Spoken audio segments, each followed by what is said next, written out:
Good afternoon and welcome to Locked On NBA Daily. On today's show, we're at the halfway point of the season, so we're handing out our midseason awards. Shai's the leader for MVP, but who else should be on the ballot? Meanwhile, it's shaping up to be another tough year to vote for Defensive Player of the Year, and is Rookie of the Year already decided?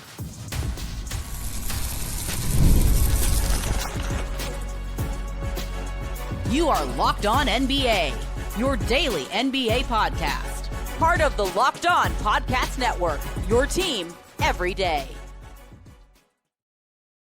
Hello and welcome to Locked On NBA Daily, part of the Locked On Podcast Network, now the #1 sports podcast network. However, you're tuning in on YouTube or on your podcast app, thanks for making us your first listen every day. Today's episode is brought to you by FanDuel. Before tip-off, check the FanDuel app and see what's dropping during NBA Happy Hour every Friday from 6 to 7:30 p.m. Eastern. I'm Wes Goldberg, and today we're talking about our mid-season awards.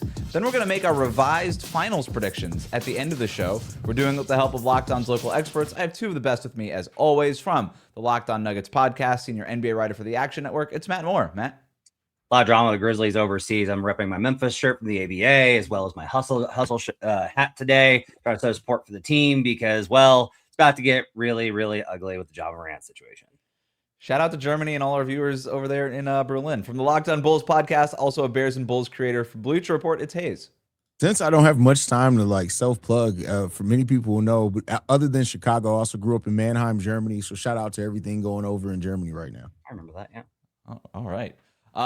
Let's jump right into it because we have a ton to get to on today's show. We're at the mid-season point of the season, so we're going to be doing our mid-season awards today. We're going to be handing out awards for MVP, Defensive Player of the Year, Sixth Man of the Year, Rookie of the Year, Coach of the Year, Most Improved. We're also going to hand out an Emmy for our Most Entertaining Player through the first half of the season. We're also going to make some finals predictions at the end of the show, but let's start with the big one. We'll start with MVP. This is going to be the only one, guys, where we're going to do our full 5-player ballot. For everything else, we'll just kind of go with our pick through the halfway point of the season. Full disclosure, we are eliminating Victor Wembanyama and Giannis because more likely than not, they're not going to qualify at the end of the season because of the 65-game rule. We are keeping, however, Nikola Jokic for now because he's only missed 8 games. We don't know when he'll come back. Not sure how long he's going to be out, but as Matt has pointed out several times, that guy's an Iron Man. When he does come back, probably not going to miss a ton of games after that. So we're going to keep Joker eligible for now. Meanwhile, it was Shai Gilgeous-Alexander who had a big game in the Thunder's win over the Spurs last night. Rylan Stiles says it was even more of an MVP statement. Shai was clearly motivated. He's hitting jumpers in the first quarter and mean mugging on the way back. He's screaming into the crowd, but also pointing at the Spurs, screaming at the Spurs directly. We can't repeat on the show what he said. This is a family show, Shai. Clean it up. It's a family show. He got a double T after a Caruso bucket, just showing a ton of emotions. It's been so rare for him. You cannot find an example of Shai in his basketball career with the Thunder, at least, yelling at an opposing player. I've seen every second of Shai play basketball for OKC. He does not yell at opposing players, especially to the tone of which he yelled at the Spurs tonight in this way. This was not 0-0. This was not 1 of 82. You could tell that everything about this game had intentionality behind it. Everything about this game had intensity behind it, and he had a great game. Love the emotion from Shai. Even for a guy like SGA, you need to make a statement every once in a while to win MVP. He was already the leader, though, for MVP. Is it safe to say that we all had SGA #1? Should we just move on to the rest of the ballot, or did one of you guys have somebody else at #1? There's no such thing as being safe to say when Matt Moore is on the panel, so you never know what Matt Moore is going to say. No, I have Shai #1 mostly because he's going to finish most likely right now. He's probably going to finish with 12 to 14 more games played rather than the guy that's probably the most valuable. So I'm okay with him winning it. I just think availability has to be part of the equation. If you play 14 more games, if Joker sneaks over 65, then if Shai's going to play 75 to 80 games, he gets the edge there. So who would you have #2, Haize, on your ballot? #2 on my ballot is Nikola Jokic. He's #2 on my ballot. I think the world of Nikola Jokic. So if he's gonna qualify, he's #2 on my ballot. If we look at last year and this year, I don't know. I need to figure out a way to do this. I'm not sure how to do it on StatHead, but I gotta look at this. This might be the best 2-year stretch offensively of any player in league history. Just because so many players have had great year and then a pretty good year, right? You don't see unbelievable, like one of the best of all time, and then like right at that level the same. Like it's going to be the list is going to be guys like LeBron. It's going to be a list of guys like Kareem. It's going to be a list of guys that are in the all-time conversation. So yeah, if Jokic qualifies, even if he only plays 65 games on the dot, he's got to be number 2. So this is where I think it's a sticking point for me, because Cade Cunningham is phenomenal for Detroit. I'm not arguing that he's a better player even on the same level or near the same level as Jokic, and so I might end up going Jokic number 2 anyway. But Cade might end up having a games played advantage too. I guess I'd probably go Jokic number 2, but I did think about putting Cade here just because he's unless there's some sort of injury in the second half, but he's been so available in the first half of the season. He's been so important for the best team in the Eastern Conference right now. Yeah, it's just the problem is if you just stack these games up, if you just stack them up and you're just like, let's look at what this looks like. And, if you can say like, well, I don't care about stats. Okay. Then you go watch every game that both of these guys have played and you stack them up and you ask me who really was the more impactful, better, more valuable, however you want to define it. It's okay. However you want to define it, player. I just think you're going to have a hard time getting Cade over Joker. And that's no shot to Cade because I have Cade 3rd. Haize, where I have Cade 3rd too. I flirted with putting Cade at number 2, but I couldn't put him above Jokic. But Cade Cunningham is definitely number 3 on my ballot. Like if Joker has a setback and doesn't come back, then yeah, this conversation is Shai by himself, and then the number 2 slot, number 1. I think by himself is probably Cade. Yeah, agreed. Yeah. You take Jokic's 10 best games this season, they're still probably better than Cade's best game this season. Yeah, like it's been that kind of year for Joker. All right. Haize, let's just get through the rest of it. So you have SGA, Jokic, Cade. Who's 4 and 5? Tyrese Maxey at number 4, okay. Which I just recently came around to. But Tyrese Maxey and Jalen Brown. Matt, what's 4 and 5 for your ballot? I understand how much they're struggling. It's got to be Luka. I'm sorry. Like I've been a critic of Luka for several years. I think that the defense he's playing this year is horrendous. We all need to be like looking back at those men's health takes about his cover article and like maybe going like maybe we overreacted a little bit. But like the guy's a one-man army. You do have to factor in how much like volume a guy does. And the guy just does everything for the Lakers. I've got Luka 4th. And then on number 5. I do have Tyrese Maxey, who I think has been absolutely incredible. Has been one of my favorite players to watch this season. He has been sensational. And by the way, the Sixers are 1 game back of the Boston Celtics in the loss column. Take note of that. I went Luka also. He's been great. And I know he's slowed down a little bit, but the first part of the season where he was so good does still matter. It still factors into all this stuff. Those games were played. They count towards the standings and all that stuff. He was great. And he's not bad. I don't think it feels like even though the numbers for Luka are where they are right now, they're as good as he's at anything he's ever done. It does, watching these Lakers games, it doesn't feel exactly the same way. You know what I mean? Like it just doesn't feel as dangerous with Luka on the court. It doesn't feel like everything is possible like it always kind of used to with Luka on the court, but he's still phenomenal for that Lakers team. I went Ant number 5 on my ballot. I think he's been amazing offensively. The playmaking part is really starting to come around. He's got some post stuff now that he's developed. The on-off stuff is really favorable to Anthony Edwards in a way that it hasn't been throughout his career. He's been great for a really good Minnesota Timberwolves team that looks like a contender so far through this month. We can look at a minute and a half here. We can stretch this, Wes. I got to ask you, like, am I just, it's not like I'm not watching the games, right? Am I just over-indexed on efficiency? Because like, this is what kills me is I do kind of look at, are you making your shots more than you're missing? And that's my thing with Maxey. It's like Maxey's efficiency has been absolutely out of this world, where it's like, look, especially when he's playing with Joel, it's not like he's going to get the same kind of volume of shots he gets when he's out, and he still winds up putting in so much production efficiently. Like he's just been like, when he takes a shot, he doesn't miss it. And with Ant, that's kind of been like a little bit of one of the things here is like the efficiency isn't quite on par with some of the other guys in this tier, like Donovan Mitchell and like Anthony or like Jalen Brown and these kind of ones. Like he's shooting 41% from 3, which is tied with Maxey. So I get it. It's just like Maxey's been so crazy efficient. I wind up, and playmaking wise too. I don't know. Maybe I'm just too over-indexed on the efficiency stuff.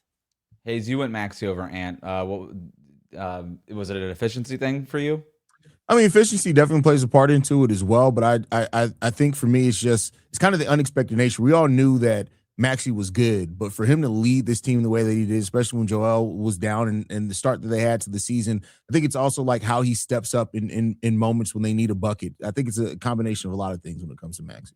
I'm looking at the field goal percentage right now. Maxey's shooting 48%. Ant's shooting 50% this season. Yeah, Ant's got him on like when I just pulled it up, like Ant's got him on the shooting efficiency. I think what I'm more talking about is like the production per minute, right? Because you've got Maxey at 6.7 assists, and that's like a really high mark. Like that's a really high mark for a guy that has to share kind of the ball a little bit more versus Ant's only down at 3.8. Like he's not really as much of a playmaker, and that's okay. But I think that's kind of the question here. Is like Maxey's an engine, and Ant's more like he's an engine, but he's also like the primary finisher. It's just a different type of role. And if you really look at it, like the Wolves are winning because of a lot of guys stepping up, like Julius Randle and the season of another guy that we'll talk about in a little bit. But I don't know. I just wound up with a little bit siding on Maxey's side of this. I love how he's played this year. The playmaking part for Maxey, I think, might give him I debated between Maxey. Honestly, Donovan Mitchell also. He's been phenomenal this year. It's just Cleveland's been so like bleh. But I kind of went Ant just because the Timberwolves are like a serious team, and I like the 76ers as a story, but I don't like think of them as contenders. So I kind of went with like, okay, best player on one of the best teams kind of thing. That might have been a little reductive, but Anthony Edwards I also think is just a better player than Maxey. As great as Maxey is, so I kind of lean that way. We're gonna talk about serious players, and why didn't you put Jalen Brown number one on that combo list? I forgot he was part of the chess club in high school. Coach of the year, we did this last week, so quickly let's just put in our picks. Haize, who you got? Repeat that. Defense player of the year? Coach of the year. Coach of the year. Sorry, JB Bickerstaff is my coach of the year so far this year. I think the last time we had kind of touched on this conversation, I had that. I think he's done a phenomenal job. He's my coach of the year so far. Jordan Knott. Everyone thought the Suns were going to suck, and they're really good. Super impressed. I saw the Suns live in person last night in Miami. Our team, the Phoenix Suns, and they lived up to the hype. Dylan Brooks got technical fouls. Everything was great. It was chippy. It was a lot of fun. Jordan Knott is the real deal. I am reluctantly going with Joe Mazzulla, blah, but I think he's done the best coaching job so far this season. We're going to continue with our midseason awards in a second, including our picks for for Defensive Player of the Year and Sixth Man of the Year. Feels like there's a ton of candidates for both. It's coming up after this. Today's episode of Locked On NBA Daily is brought to you by FanDuel. Fridays already feel different during basketball season, and FanDuel is making them even better. Every Friday night before the games tip off, FanDuel gives fans a new way to kick off the weekend with NBA Happy Hour. NBA Happy Hour is your official pregame, a limited time window where special offers drop right inside the FanDuel app before the action starts. Fridays from 6 to 7:30 Eastern have become appointment viewing with NBA Happy Hour. Opening the FanDuel app during Happy Hour always brings something new, boosts, bonuses, and surprises. It's easy to check the weekly specials before tip-off and make a move before the window closes. The timing's perfect. Right before the games, right before the weekend starts. It adds a little extra energy to Friday night basketball without overthinking it. So before tip-off, check the FanDuel app and see what's dropping during NBA Happy Hour. Every Friday from 6 to 7:30 p.m. Eastern, a little basketball, a little action, and a whole lot of Friday energy. That's NBA Happy Hour, only on FanDuel, the official sportsbook partner of the NBA.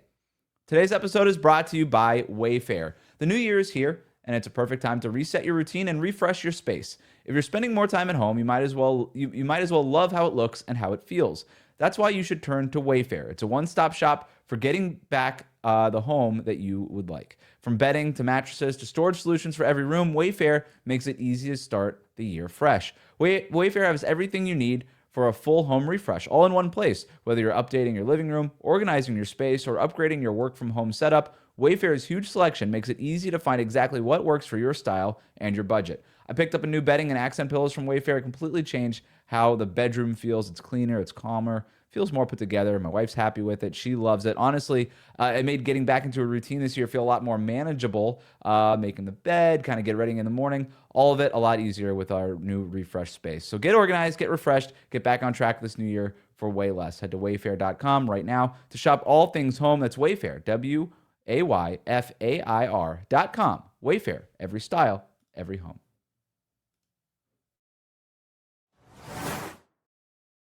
Welcome back to Locked On NBA Daily. The best way to support the show is to subscribe on YouTube. We are Mondays to Friday at 1 p.m. Eastern, wherever you get your podcasts. We're going to move with our midseason award ballot to Defensive Player of the Year. I'm going to kick us off with my pick because I have a little clip to go with it. I'm going to go with Rudy Gobert, and I'll let Ben Beacon from Locked On Wolves make part of my case. One of the things I talked about on yesterday's show is the massive delta between how good the Timberwolves defense is with him on the floor, which is second to only OKC, and it's the worst defense in the league, worse than the Washington Wizards. Gobert's off the floor. Like that is undeniable, the impact that he makes. So as Ben lays out there, the advanced stats, all the on-off stuff is really favorable for Gobert. He's not letting players make shots around the rim. They're shooting overall 6 percentage points fewer than what they would usually shoot when Gobert is on the floor and defending them.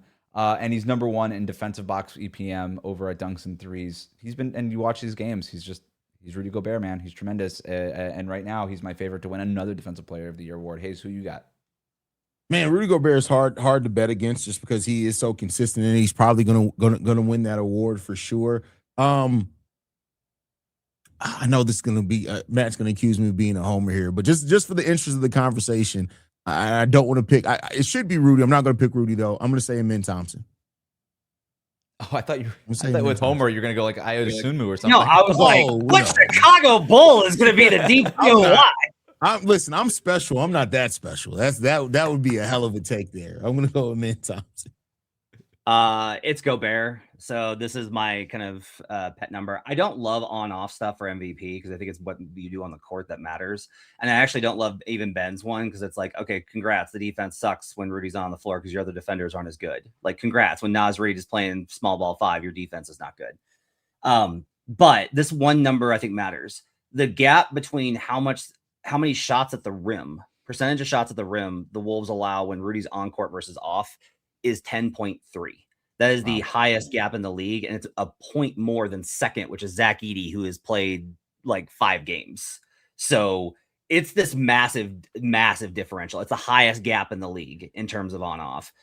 He makes the most impact in terms of deterring shots. So like opponents just simply do not shoot when he is on the court at the rim. It's Gobert. One other guy I do want to shout out, and B-Ball Index had a really good stat that was shared about this, is Asar Thompson. He's guarding all of the primary best players and he's shutting them down. It sucks because like you don't want to make a pick that you know is not going to win and no perimeter guy is going to win. We really do need a perimeter and an interior big man. Let's do it now. It's our show. We can do it. Asar Thompson. If we had a backcourt DPOY, it would be Asar Thompson for me. He has been unbelievable defensively this season. I love it. So Haize, now we have a perimeter defensive player of the year. You could put Amen Thompson there. Yeah. I guess we go Gobert interior defender. So we'll go as a show. We'll go Gobert as our interior defensive player of the year, and on the perimeter we'll go with one of the Thompson twins. Take your pick, I suppose. I'm long on the island of I do think Asar Thompson is quietly a better defender than Amen Thompson, and they're both incredible defenders. Sixth man of the year, Matt. Who do you got? It's annoyingly it's Jaime Jaquez Jr. I can't get around it. I've like worked like every single way to try and get around this because he shot like 26% from 3. So bad. But who cares? No, but he leads in points off the bench. And they win when he's on the court. They're plus 3.8 in raw point differential when he's on the floor. So like I can't get around Jaquez being 6th man of the year. It's annoying to me because I'm just kind of like I am still kind of underwhelmed by Jaime overall. I think he's really slid over the last like month of the season, but it's Jaime Jaquez Jr. He's the 6th man of the year.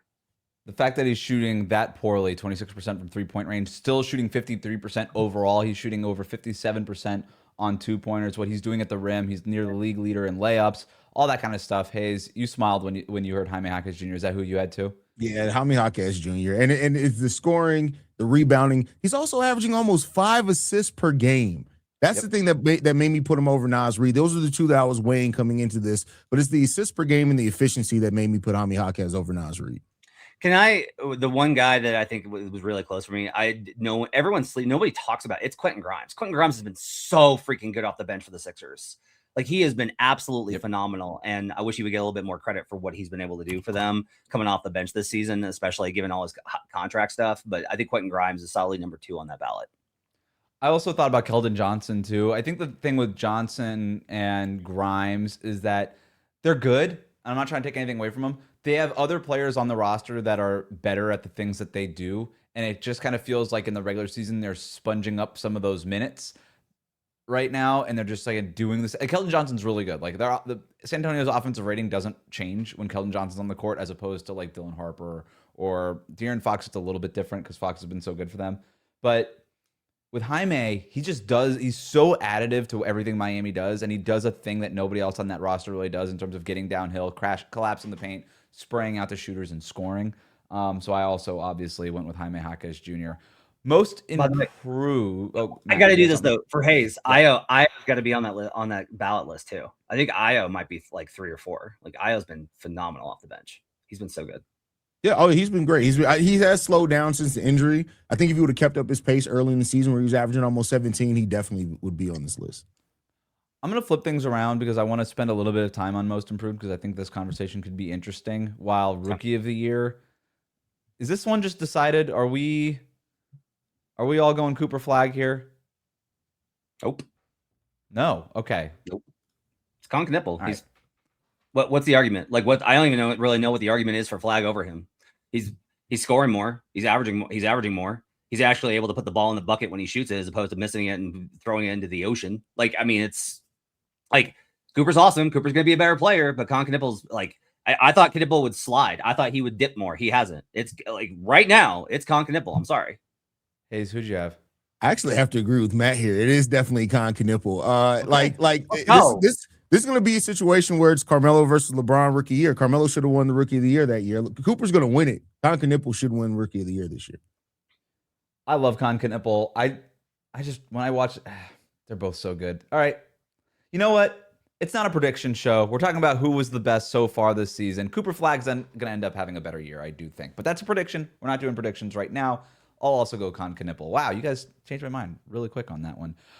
Most improved player of the year plus our Emmy for most entertaining year. We make our revised NBA Finals predictions after this.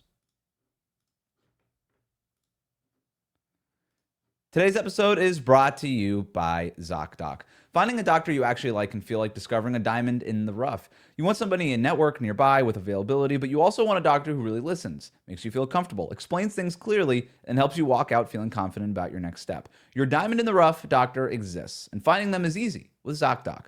ZocDoc is a free app and website that helps you find and book high-quality in-network doctors so you can choose somebody that you truly connect with. I love that you can search for speciality or symptoms and quickly find the right fit. Being able to choose in-person or video visits makes scheduling way easier, and you can check the verified patient reviews to get a real sense of a doctor's vibe and communication style. The real-time availability means that you can book instantly. No phone tag. Appointments usually happen within 24 to 72 hours, and they can even have same-day openings. If I needed to book care fast, this is the first place I would go. It just makes the process simple. Stop putting off those doctor's appointments. Go to ZocDoc.com/LockedOnNBA to find and instantly book a doctor that you love today. That's ZocDoc, ZocDoc.com/LockedOnNBA. ZocDoc.com/LockedOnNBA. And thanks to ZocDoc for sponsoring today's message. Thanks for making Locked On NBA Daily your first listen of the day. The Locked On Podcast Network has a show for every team. Also, make sure to check out Locked On NBA Game Night for the biggest takeaways from every game every night. Let's talk most improved player of the year, Matt.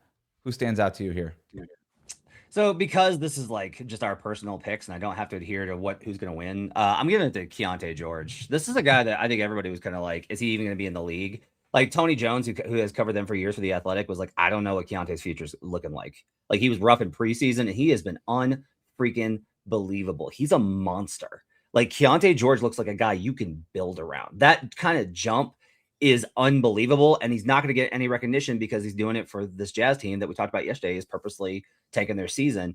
So that gap I think is the most meaningful to me. When you go from a guy who it's like, I don't know if he has an NBA future to this is an all-star. I don't think there's been a player that has made a bigger jump than that. It's Keyonte George for me. Haize, who you got? Yeah, Keyonte George has made the biggest leap. I got Jalen Johnson, though. I think what he's doing this season has just been amazing. 23 points per game, 10 rebounds, eight assists per game. He's turned into the hub for that Atlanta Hawks team. I know that hasn't had the biggest statistical leap. I think only 5 extra points per game, but Jalen Johnson's been amazing this season. Great call. That's another great call. Yeah, those were kind of my two final picks. I also thought Jalen Duren, just because of what he's done defensively. Yes. He's just a different player. Thank you, because you know who you guys didn't mention is Denny Avdia. Let's go. No, he was on my long list here, but I did jot down Peyton Watson, Matt, but I just feel like I need to see a little bit more. I love what he's been doing, but I got to see a little bit more. Maybe that's like a second half award type thing. But I also had Keyonte George. And it was actually pretty easy for me. Yeah. This is not the situation of like a top pick just getting better on schedule, right? Keyonte George was in the middle of the first round, 16th pick in the draft. He has improved his scoring by 7 points per game. His field goal percentage has gone from 39%, which is bad, to 45%, which is pretty good for a guard and giving his shot diet. And when I look at most improved, I want to see like, is it more of just opportunity? Because I don't care about that, right? To the Denny point, right? Like, I don't really care about opportunity. If you're just taking more shots, like I'm not doing Michael Porter Jr. for the same reason. But are you like, did you transform a part of your game? Materially, are you a different player in some way, aspect? He was his finishing rate within 3 feet of the basket was 63% last year. It's up to 77% this year. This guy is a nails finisher around the rim. He reminds me of like a young Tyrese Maxey a little bit. And I do wonder if he could be as good. Like you watch these Jazz games and you're like, he could be there. He could be there within a couple of years. Yeah. Also his dunks, I thought this was really interesting. He had 11 dunks all of last season. He's already got 17 this season. That's a pretty cool stat. Really? Yeah. So there we go. Jalen Johnson, Keyonte George for me, and Matt, Jalen Johnson for Haize. That wraps up the real ballot. We didn't do clutch player because that's stupid. Let's go to our Emmy. So this is going to be our pick. This is really broad, but sort of our pick for most entertaining player, league pass favorite, just somebody that you want to give some shine to and shout out like, hey, I enjoy watching this player. They've given me a lot of joy, a lot of great moments through the first half of the season. Haize, we'll start with you. Dillon Brooks. Let's go. Dillon Brooks. I love watching Dillon Brooks play basketball. Like I said it before when he was in Houston, he kind of like shed that moniker that he had in Memphis as just being like a butthole. He's brought that back with the Suns, but also mixed in just the quality basketball player he is on the court. I love watching Dillon Brooks play basketball. I always love a butthole drop on this show because it's the one we can get away with. Guess I could say a-hole. We can get away with a-hole, right? Cast Magic allows it. So we'll see. We'll see if Cast Magic allows that other one, which I did not say, by the way. Devin Booker is my choice. I want to give basically he's representative from the Suns. I like this because it's like I don't have to do all the stuff that I do. I'm like, well, what's his efficiency? What's his VORP? Like, I'm just like, no, Devin has been awesome this year. He's played with joy. He's played with freedom. He's led his team. He's made big shots. He has been a huge part of the Suns team's success. Like, he is their leader. And they are the most fun team to watch night in and night out because of how they play together. And that actually has more to do with the star player, I think, than most people realize. That like Devin is allowing for a play style where it's like everybody eats and everybody feels connected, but he's still the leading scorer on the team and he does the most stuff. I think Devin Booker, I've loved this season from Devin Booker, despite some not great shooting percentages. Devin Booker gets my Emmy for this year. He's been most entertaining. I love Devin, but when he gets into that playmaking zone too, where he's like crashing the paint, getting 2 feet in and kicking out, like it's really interesting. But I also, Haize, I went Dillon Brooks, and this was an easy decision for me. How many players in the league are the goon on their team defensively, but then also feel like they could take James Harden step back threes whenever they want offensively? It's such a unique combination that it's what a roller coaster the Dillon Brooks ride is. If you were a Suns fan, and I've listened to Ben Garcia on Locked On Suns talk about this quite a bit, it's like, you know what? Some of these Dillon Brooks shots are not great. I get that if you're a Suns fan, but as like an impartial viewer, what a ride. Like, it's so much fun. You just never really know what a Dillon. And like I said at the top of the show, I got to see the Suns in person last night, and it did not disappoint. Like, Dillon Brooks was doing all the Dillon Brooks things. Drawing an offensive foul when he was the one, fouling Andrew Wiggins, even when it was Andrew Wiggins was the one who was closing out on him on a corner three in the hot corner. Like, how many players draw that foul as the shooter? And that only Dillon Brooks can manage to do that. Yeah. Only Dillon Brooks. Last thing here. We make good time on this, guys. Finals predictions. So I don't know if you guys remember what your finals predictions were before the season, but if you do, maybe talk about that and how it changed. Haize, after the first half of the season, this is prediction time. Do you have a revised finals prediction? Absolutely, because I think, if I'm not mistaken, I had Cavs Thunder in the finals. I think I went chalk there. I'm going to surprise, and Matt's probably going to love this one. I think it's going to be the Boston Celtics and OKC Thunder. I love that's that. what I'm picking. Yep. Wes is going to hate it, but you know that's why. That's why we know the Thunder? Why the Celtics? I've bought into how good they are, and if Jason Tatum comes back, you know they're right there. And I mean, it's the East too. Like I do think they could win the East even if Jason Tatum doesn't come back. But on top of that, the pending return of Tatum, and if they do trade for a big, they're gonna run away with the East in the playoffs. That's why. I have the Boston Celtics as well, Wes. I'm sorry. I have the Boston Celtics as well. I have them power rated as the best team in the Eastern Conference. I think they are, like, with Jason Tatum back. I think they have trade options with Anthony Simons. Like, if they add a big, like, what if they add a big, man? Like, they've got a lot of opportunity here to be able to improve the team. Missoula's done a phenomenal job. Wes obviously admits that with the Joe Mazzulla for COY pick. And I, of course, have them facing not the Oklahoma City Thunder. I have them facing the Denver Nuggets. The Denver Nuggets are the best offense in the NBA. I think they might be the best offense in NBA history when fully healthy. Peyton Watson's made a level up. They have depth now. They have a bench. They have shooters like Tim Hardaway Jr. David Adelman's been a phenomenal coach. This team has belief. Joker's the best player in the world. They took the Thunder to 7 last year. And I don't think OKC is as good as they were last year. So I think the margin is tighter and Denver's better. So I like the Denver Nuggets to advance to the finals versus the Boston Celtics. I did think about Denver over OKC. I picked the Thunder in the preseason. I didn't feel compelled enough to change my preseason pick, so I'm just sort of reluctantly sticking with it, although I could definitely see the Nuggets making the finals, and I agree with everything you said, Matt. I'm not picking the Celtics, but I'm just going to put this out there as a national NBA show. I think it's our responsibility to drum up the drama a little bit. If the Celtics make the finals without Jason Tatum, do they need to have a conversation about trading Jason Tatum? That's coming up on a future episode. Just throw that into the Boston. Well, Wes, I mean, you do have to look forward to. You guys are probably going to trade for Ja Morant, so you have that to look forward to. What's the gun laws in Miami like? Open carry now. Good for Ja. Well, it's Florida. It's encouraged. It's like you actually get arrested if you don't have a gun on you. It's crazy. What's your pick for the other side? I'm going OKC in Detroit. I'm not gonna doubt the Pistons, man. They've got the formula. Great defense, MVP candidate to hold up the offense. I do think they're a sneaky trade team. If they make one little minor upgrade in their rotation, I feel a lot better about this. But even now, they might be good enough. They're physical. They beat the snot out of teams. I like their depth. I think it's a little underrated. And they're number one. They're number one overall, according to Cleaning the Glass, in differential against teams with a top 10 point differential this season. That is that's typically a very good indicator of teams that can make it all the way.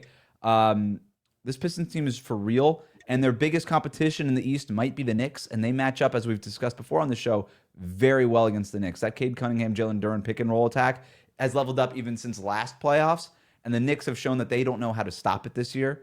I'm going Pistons, I'm going Thunder, and I'm going with a defensive series in the NBA Finals, at least through the midway None of us point believe in the Knicks. None of us believe in the Knicks. You can pencil in the Knicks now, based off of this show for the NBA Finals. That's exactly what we're going to end up covering. Congratulations to the Knicks for winning the championship, I guess. If you like what you heard today, subscribe to Locked On NBA Daily wherever you get your podcasts, including on YouTube. Thank you to Matt and Haize for their expertise every day.